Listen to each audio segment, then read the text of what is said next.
Hey guys, what's up? Welcome to the channel. As promised, here is the Snell Get Some review. If you didn't see my last ball review, it was actually of the Snell Tour line models, the MTB and the MTB Black, MTB X and MTB Black, and this is essentially Snell's two-piece golf ball offering, more for beginners, slower swingers, maybe some guys who need more forgiveness, and I'm really excited to try it out. You know, I test a lot of two-piece golf balls on this channel to kind of see which ones have the most forgiveness and ball speed, and I'm excited to see what Snell can do in that regard. I already know he can put out some of the best golf balls on the market, whether it be the Pro V1 or the TP5, so the question is, can he do the same as far as a two-piece ball? Let's find out.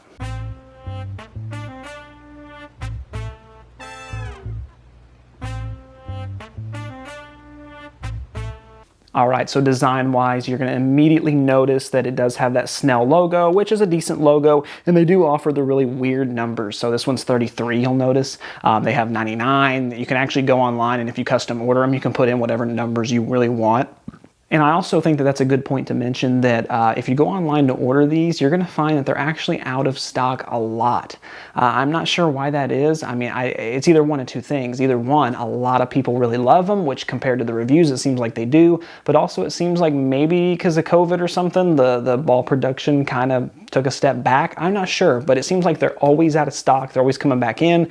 So considering the only place you can really get them is on the website, I believe at the moment, it's going to be tough for a lot of guys who want to try one out. However, if you do happen to get a hold of some or you find one, this review hopefully can still be helpful to you in the future or maybe now. So as you will see, that Snell logo looks good. The numbers are available in a variety. If you look on the side there, it clearly says get some. Very basic, not a lot of thought there. The arrow, I don't like it when they have like a triangle as their arrow, as their alignment. It kind of throws my putting off a little bit. I like a solid black bar, like a rectangle instead. But that's personal preference. So you might not be the same. A lot of you might not even use your ball to line up, so you might not care. However, me personally, I like to line up. I'm not a fan of that. I do like how big it is though. A lot of companies do a smaller lettering and it's very tiny. This is in your face. I mean, you can see kind of by the picture there as far as my finger. I mean, it's decently sized. It's definitely jumbo, capitalized, all capital lettering. And yeah, so other than that, I mean, there's really not much to the design of the golf ball. Let's get into some of these numbers and see how it compares. So let's do a very quick run through as far as what the ball's made out of. It's your basic two-piece golf ball with a Surlyn cover, very thin. The golf ball, according to their website, is supposed to promote a little bit higher launch and less spin. So it's interesting to see that. I hope that less spin doesn't happen on the pitching wedge or the short game or anything like that, because sometimes with these two-piece golf balls, you sacrifice that, so hopefully that's not the case.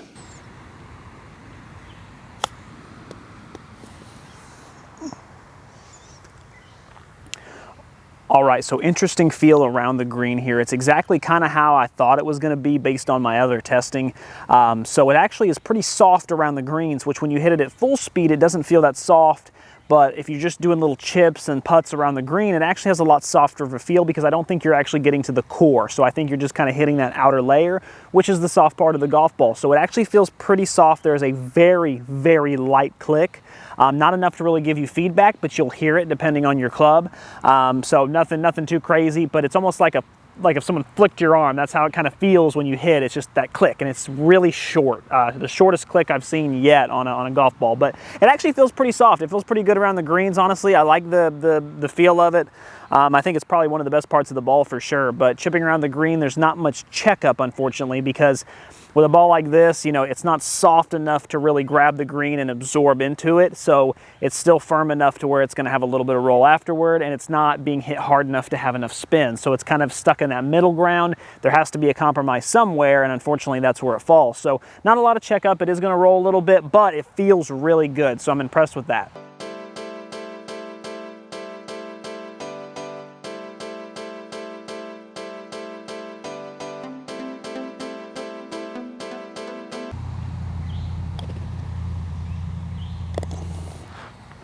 So putter's slightly different. It was honestly a little different than I thought it would be. So the putter actually has a little bit firmer of a press. It doesn't spring off like a lot of two-piece golf balls do. Usually those softer ones are almost like a bouncy ball, and they have that bouncy ball effect I talk about.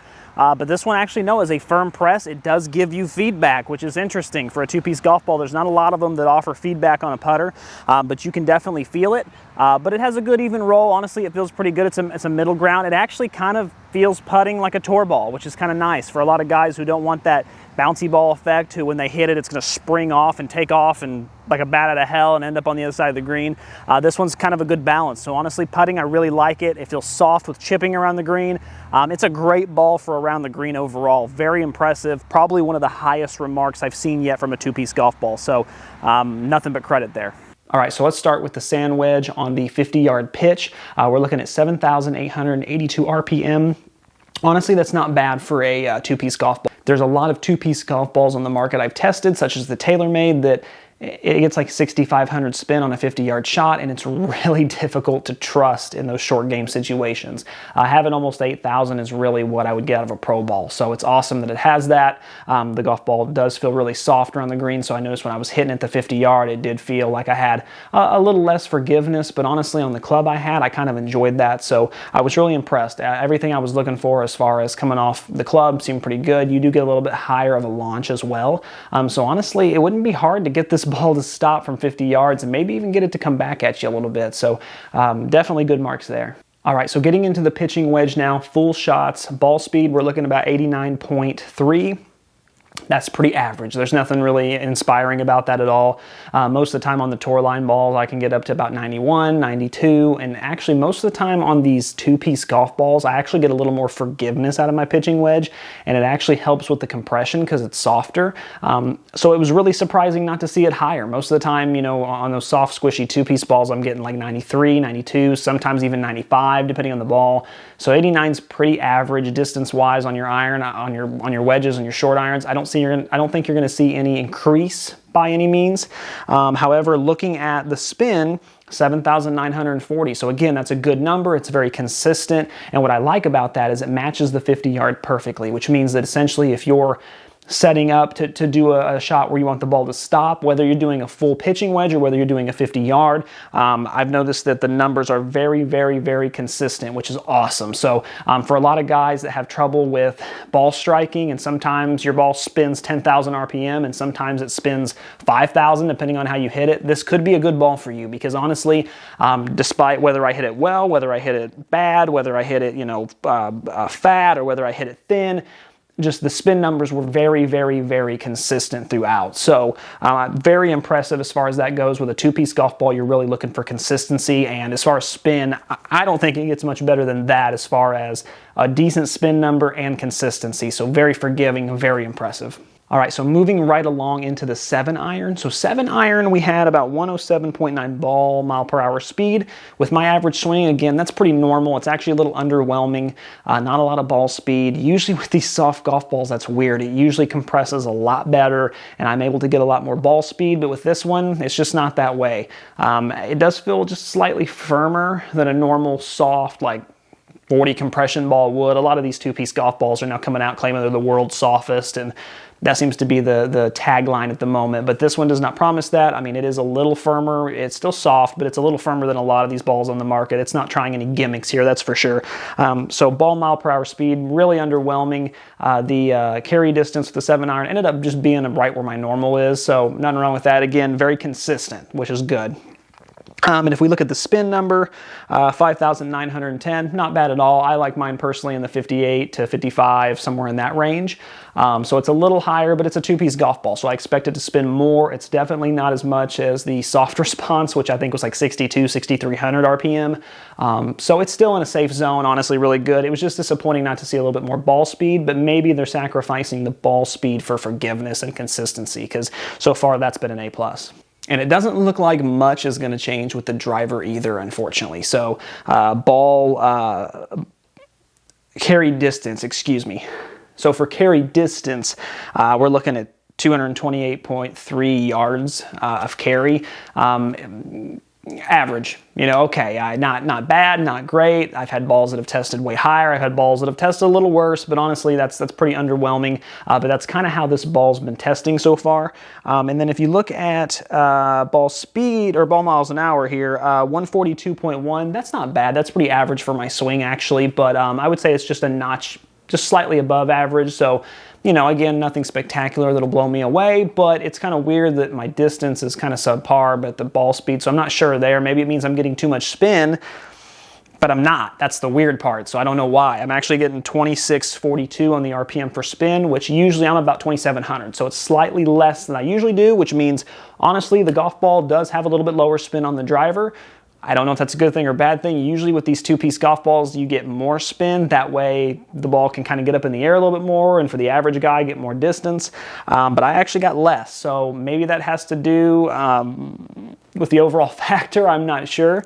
Looking at the launch angle, very higher, 14.4 degrees. Now, I don't usually do launch angle, but this ball is specifically engineered to go a little higher, you know, for slower swingers. And I did get it. Mine's usually about 12 to 13, somewhere in there. It's way too low, I know. But 14.4 with this one, so I'm actually getting a decent launch with this one. Again, I don't know why that didn't turn into more yards. I'm not sure, but you know, I'm sure there's a science behind it. But overall, on the driver, average. But again, consistent, which is nice. Looking through these shots I hit, you know, ball mile an hour, everything was within a 3 mile an hour radius. So 142, 141, 143, 142. So even on miss hits, I'm still getting the same ball speed. So that's interesting. So let's move into the durability. Honestly, it's okay. Maybe like a 2.5, 3 out of 5 stars for durability. Nothing spectacular. If you look at these pictures here, my poor golf dog, my little snowman, didn't quite make it all the way through it. There's a lot of damage right there where you could see I was kind of hitting it with the club over and over. The rest of the golf ball doesn't feel that bad, but it's definitely scuffed. I would imagine that if you could get through 18 with this, you would be pretty lucky. I'm guessing probably 12 to 15 holes, and it's probably toast. So durability is just okay. Yeah, so overall durability not that great. I've definitely seen better, but you know, I think most guys who are playing these are probably going to lose them pretty quick. So take that with a grain of salt.